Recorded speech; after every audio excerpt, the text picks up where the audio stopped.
Hey, it's Brock and Adam with your fishing report. Let's start with the weather. So, how was the weather? The weather's been up and down. We have had quite a few thunderstorms roll through. We got quite a bit of rain last week, but we've had quite a bit of hot days too. This weekend was really hot, Brock. It was cooking, for me at least. I was feeling kind of miserable. It was like 83, 84, 85. The good news about the weather is we had almost no forest fire smoke until today. Last week was much better the weekend because all the wind, all the warmers come from the south. Cooled off a lot last night. Wind came from the north. Forest fire smoke's back a little bit. What's the downside of all that moisture, though, Brock? Lake water level. Okay, that is some downsides to it. What's going on with it? Erosion. Okay. What's going on with the regular level lake? Where are we at? It's higher than normal, especially for this time of year. I actually think it's higher than we were in the spring when we first started.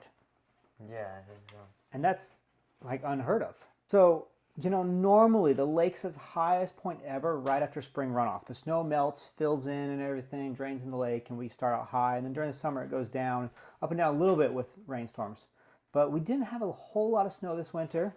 The lake did not start out super high. It was fine. But we are quite a bit higher now than I think we've been the whole summer. Yeah, the dock's bumpers touching the water. Our dock's bumpers are definitely touching the water. The bottom rail on some of the dock is touching water. But there's good to that too. The fish, I think, like the high water level. Okay, the fishing has been really good at this. So high water levels, lots of weather. There's one more thing that I think is really bad, though, with all this moisture. Little things bugs flying around biting. Okay, this is like the worst bugs I have seen in years for late July. Usually, mayflies are gone, the mosquito hatch is over, there's tons of dragonflies, but... Yeah, I mean, we still see some dragonflies, but the deer flies right now, the horse flies. Do we have horse flies? Maybe we have moose flies up here. Makes no sense. Dude, you laugh. It's a funny joke, man. Okay, the horse flies, deer flies, mosquitoes right at dusk are bad. Most of the day we don't have a lot of mosquitoes, but they're pretty bad right at dusk right now. So we're not drying out like a normal summer. We're still wet. But those bugs at the surface are definitely benefiting the fishing in one way. I know you've been out doing some topwater fishing, Brock. Yep. How's that been? Topwater fishing has been pretty good. The other day I went out and I missed a lot of fish, so that was fun.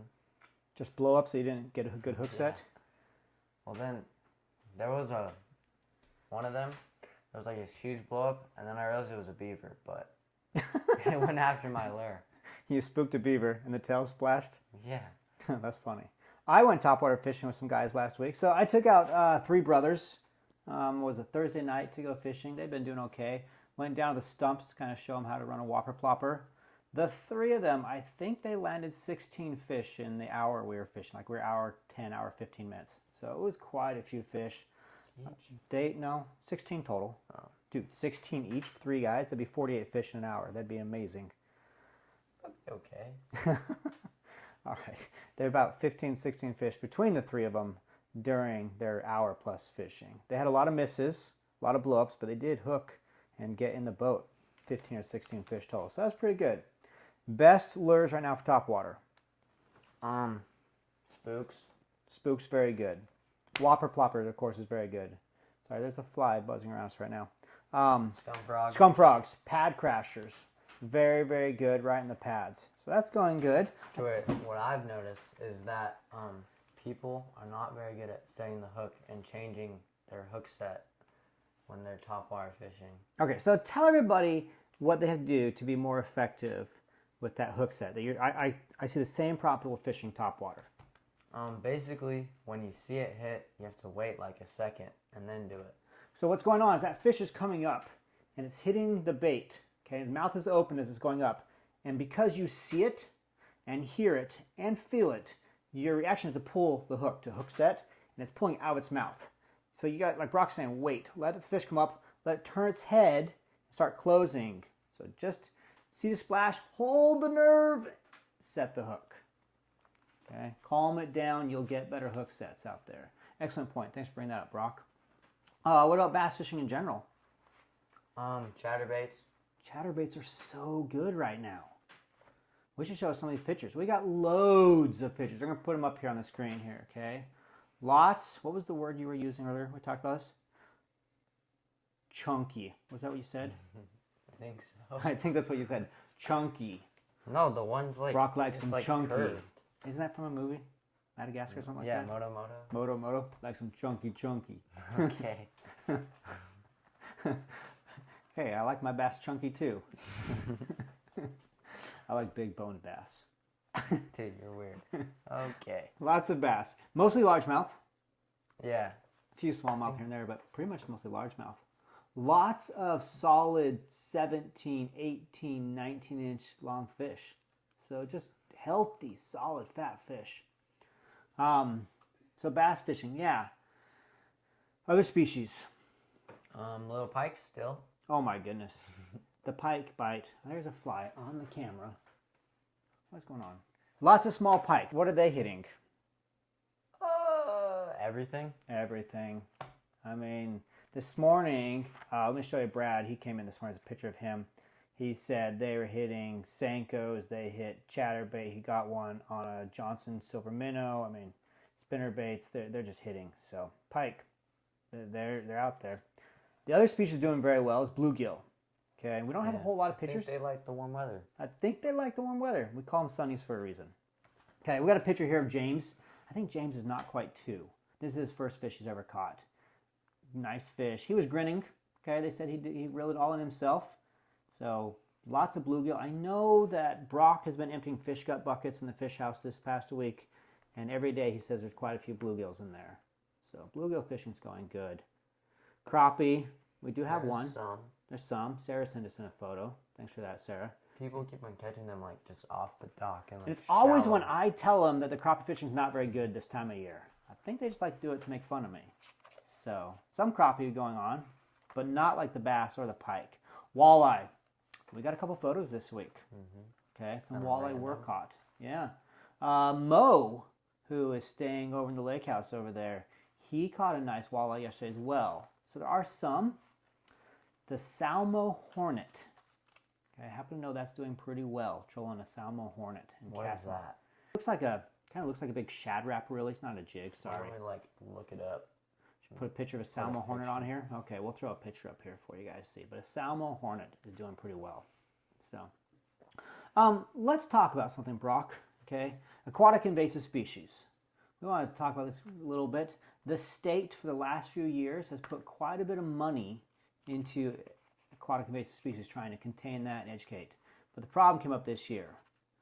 Funding. Ran out of money. They ran out of money. Okay, so they were going to cut it entirely from the budget. And there was quite a bit of discussion about it. How's that going to affect Pelican Lake? We don't want invasive species, so it's probably a good thing they have it. Yeah, we do not want things in this lake. Okay, zebra mussels, that sort of stuff, it could devastate our lake. We do have technically an invasive species here. It's a crayfish, a rusty crayfish. How do you feel about having crayfish in your water here, Brock? Oh, it's terrible. The bass eat them. All of our lures look like crayfish. They get hit. He's being facetious on the terrible, okay? That's teenage dry humor right there.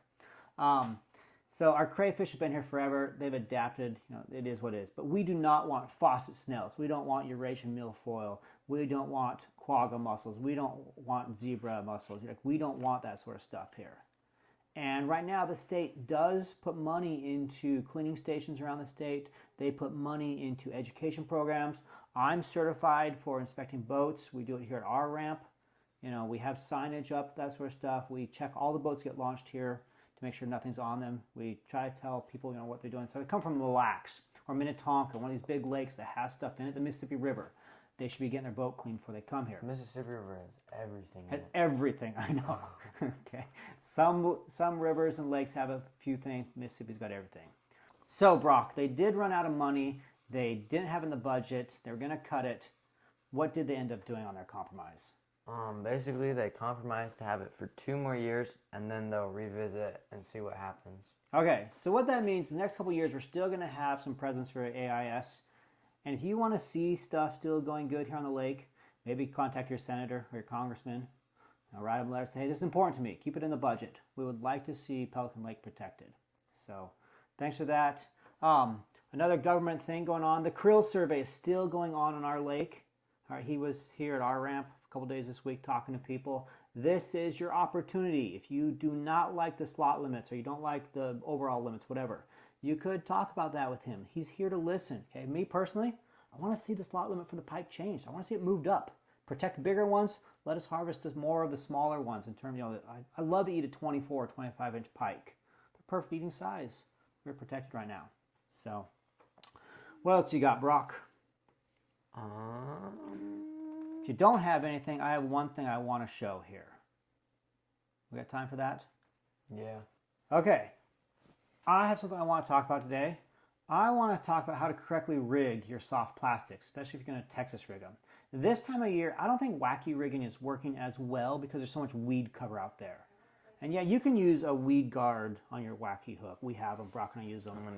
Still isn't as good. Still is not as good. The Texas rigged approach gets through the weeds so much better. Okay, so let's talk about a few key things that can help you catch more fish, have better hookups. First off, get the right hook. Okay, Brock, why don't you move around the camera here and help bring on my hands as we need so you can see what's going on here. Okay, the correct hook is very important. Go with an extra wide gap. Okay, here's my finger for sizing here. This is not a small hook. I know back in the day we used to use a lot of small snail hooks, but extra wide gap hooks. Size 5. Okay, go big on them. If you're gonna go bass fishing, you want a big hook on this. All right, back up for me just a little bit here. So, you can use a creature bait, you can use a Senko, they're all gonna do the same thing. What you want to do is get as much space between the hook and the gap as possible for the rigging. So when I put it in, I got two options. This hook here has this little threaded spring thing. This is made to twist into the end, and I twist it all the way like that, okay? Once it's in, it just holds it up against the head here. Then I take the hook and I can just slide it in the body. What this does is it streamlines this as it moves through the water. I went a little bit rushed, it's not quite as tight as I would normally have it. Let me fix that a little bit here. Okay, keeps it straight so it pulls through. And the hook is protected from being in the weeds, all right? And it creates as much gap as possible. So when that fish bites right here and crushes it, it pushes it all the way down. As you hook set, you have more of your hook to get in the bony part of the mouth or the lip of the fish. If I have it so it's like this, buried up in it, I have less gap here. As I hook set, there's less room for it to move. I want that hook moving all the way into the mouth of the fish. Okay, so that's very important. Now, the advanced technique that I try to do is I go in all the way through the body, I have the hook come out, and I put the tip just back in a little bit. And if I would have taken time, it would have stayed on there. And the tip of the hook is in the body of, let's see if I can show that a little better. Sorry, bad job. So this stays on, okay? I go all the way through, come up, bury the tip a little bit. Now it pulls through the weeds, and when they bite, and I hook set, I have more space here for my hook set. Now let's say you have an extra wide gap. Now let's say you have an extra wide gap hook, but you don't have the fancy screw thing here on the end. That's okay, all right? What you do is you just put it in the very tip. Pulls on, okay? Don't have a whole lot on here. And then you do the same thing for attaching at the bottom. Bury your hook, keep that space, all right? These creature baits, these craw trailers, these crayfish soft plastics are crushing it out there. In fact, I think there's a brand called Crush City that is doing really good right now. Okay, but lots of them out there. You can rig it the same way with your Senkos. This will help you catch more bass and have better hook sets. All right, that's my little tip for the week here. So, all right, anything else? No. Thanks for watching. We'll be back next week.